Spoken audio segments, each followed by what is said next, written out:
like I said, I bought it earlier, man, and I probably played it 8 times a day.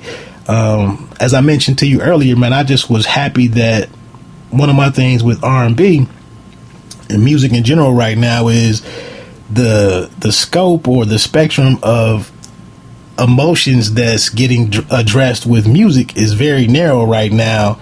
And I just feel like that's one of the powers or strengths of R&B, is to take you over into that love, heartbreak, meeting someone new, dating. R&B is kind of meant to be the soundtrack for those things. Yeah, it should encompass the roller coaster that is love. Exactly. And with us just being strictly driven by hip hop, we just don't really get to address this area of our lives on an everyday basis. So, hey, like I said, I just wanted to bring a little attention to that. One last update that just came out early this morning. Dr. Dre has put out the cover art for Compton, a soundtrack by Dr. Dre. We just talked about it a minute ago. This is actually separate from the NWA project that Straight Outta Compton that came out this weekend in theaters. This is a proper Dr. Dre album, the first in 16 years. There's cover art. Some of the guest appearances include Marsha Ambrosius. I think Kendrick is on there. The Game is on there. One name that I'm a little excited about, I saw one of the features is Above the Law's Code 187. I don't know if y'all remember that group, but that was one of my favorite West Coast groups from back in the day. He makes an appearance on there. It seems like a pretty stellar lineup, and I know fans have been clamoring for some Dr. Dre album for years, so it looks like that's finally coming next Friday. Before we move on to Beer Talk, G,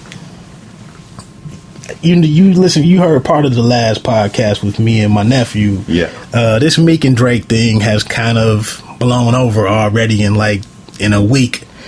I listened to most of it develop on the Sway in the Morning show across this past week. Any thoughts on that, man? Well, I think that first off, let me give somewhat of a disclaimer here. Before any of this popped off at all, I am a unapologetic. I don't like Drake very much. Okay, I used to, and I don't mean that in like a disrespect sense. Like, I think he's talented. I just think that when he first came out, like I'm a mixtape guy. I listen to underground stuff, and I think he was somebody that had a lot of potential to do a lot better than he has inevitably done. And there's a branch in his upbringing to where when he signed with Cash Money, it was like, oh, there goes everything. Like, you're not working with Ninth Wonder anymore. We're no longer going to see you on Little Brother features. You and Fonte don't talk anymore. And so it was an obvious. I did hear a podcast where it was kind of revealed that Drake did have some early interactions with Little Brother. Yeah. As far as how to get on in social media as your start in the mixtape game. So it's good that you hit on that. Yeah. Because his first mixtapes, the initial So Far Gone, not that thing that was rebranded and put in your local Best Buy, the initial version of it, the songs that were on that, and even some of Comeback Season were very good songs. Like, just had, and I guess this gives some insight to who I am and what I listen to. It had a very hip hop sound to it. Okay. And when he got to Cash Money, he had 40. His producer is named 40. Right. He had 40 with him, but it was very much I'm going to help promote you to other people in this industry aspect. And they had the You're the Best track, and Drake didn't want to do it. And Cash Money was like, this is who you are now. You sing, this is what you do. So that said, I feel like he should have had no business winning this battle. Okay, Meek Mill comes from a battle rapping background. Okay. He is built for this type of confrontation. Like he's quote unquote about that life. Right. Okay. And when Charged Up, the first Drake one came out, I was like, nah, that's not gonna do it.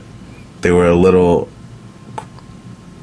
subliminal points in there. There were a couple things, but it was very soft. And then Back to Back came out, and that song that hit below the belt. There were some very poignant things said on that record. There's a lot of punches on there. Yeah, so it's been entertaining. I was very disappointed that rather than write a song, Meek decided, I'm just going to take a whole bunch of sound clips and make a song. He might have 12 bars altogether on that whole thing. I thought he was speaking to a PowerPoint presentation or something. Seriously. I expected a lot more. I'm not the biggest Meek fan, I will admit. But I'm not either.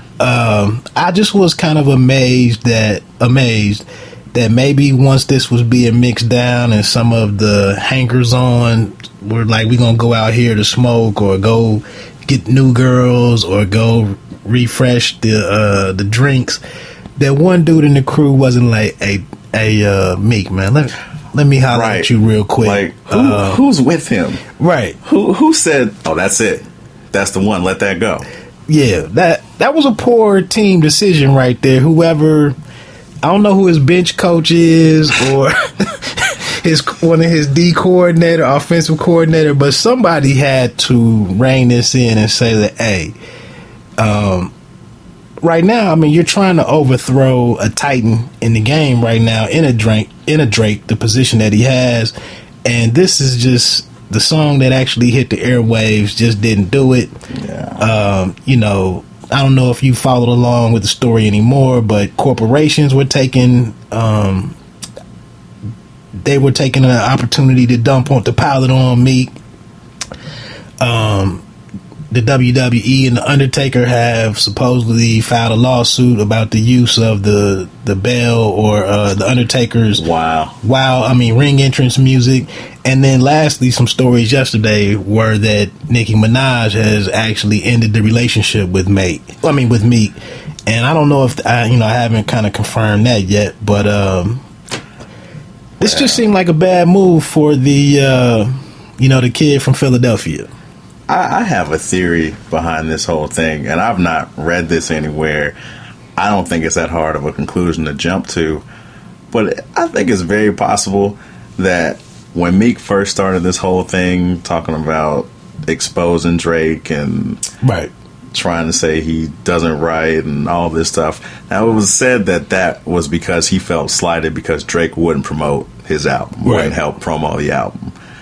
Isn't it probably more likely that Meek and Nicki had like a real life conversation one day and he was like, tell me the truth, did you mess with that Drake kid? And she was like, yeah, I did. And then he got all in his emotions and his feelings and he was like, that's it, this is it, I'm putting this out there for the world. Girls make dudes do very not smart things sometimes. So I just feel like it's probably emotions, and Drake even used that on that Charged Up. Did we? Didn't we? That's pushing buttons on a man. It seems like it's a conflict of interest here anyway with the relationship between Nicki and Drake. I think being lengthier than her situation with Meek. I don't know, man. I don't have much. You covered it pretty well. I wish Meek the best, moving forward, putting things back together. And, I'll just say that Drake has changed.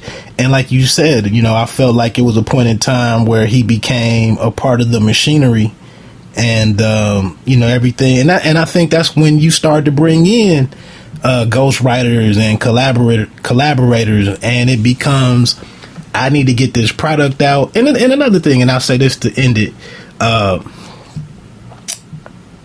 I think people nowadays are more concerned with getting a check. And I just feel like I'm sitting here, I'm doing what I'm doing. I'm hood famous. If I have this hot song and I have to, the labels aren't really, backing these kids the way they were in the 90s and the 2000s. I got to do a lot of this legwork on my own initially. If I can sell this song to someone and they're going to give me 30 bands or 50 bands for them to run with it, and then I'm going to get some royalties on the backside of it, what difference does it make? I just don't think that we have the same bit of ethics and morals to hip hop culture that we had in the late 80s and 90s, to where everybody has to be their own man. Yeah. Nowadays, I'm just trying to get my check because we're only separated by 2 or 3 degrees now, as far as somebody being in a seat at the BET Awards or the Grammys and all this stuff, and from you being big on the internet. So I just think it's a really flat world, and just getting a check is more important necessarily than being out front, being successful. So, and I mean I think that in a nutshell is probably the whole problem that the hip hop community has with it. Ghostwriting is not new. No. Ghostwriting has been going on forever. Your favorite people have ghostwriters for him. Dre probably has never wrote a verse for himself in his life. Okay. Kanye is we talked about this off the air before. Oh, yeah, Kanye's right. got a bunch of people writing for him that you probably should be listening to, or should at least check out. And in every other genre of music, it is natural process for somebody else to write a song, exactly, and then somebody come in. But there's always been this machismo in hip hop, a very self-confident, I don't need you, I can do this because I'm better than you mentality, and that doesn't mix well with this somebody else is writing for you. Machismo was the word I was looking for. I was going to mention bravado, yeah, and that's kind of what MCing was founded on. Yeah. And it's just like, now it's more important to be able to go into the club and make it rain, make a hit, and that's that. So we'll take a quick break. That's kind of the intro. We'll get back in with a little bit of beer talk, and then we're also going to jump into Ray Donovan. This is the time of year we wait for all the time, all year long. This is what we wait for. Are you ready? Yo, Jacksonville Jaguars has to be a team full of sleepers. You talking fantasy football and you're not looking at the Jacksonville Jaguars for deep sleepers. I don't know what to tell you. It is reality football. It's Andrew Luck all day. It's no better quarterback in fantasy football than Andrew Luck. You can keep your A-Rod, you can keep your Paytons. Give me Luck. I want the touchdowns, the rushing touchdowns. Give me Luck. If you're watching football and not playing fantasy football, then you're not watching football, because it's no longer fantasy, it's a reality.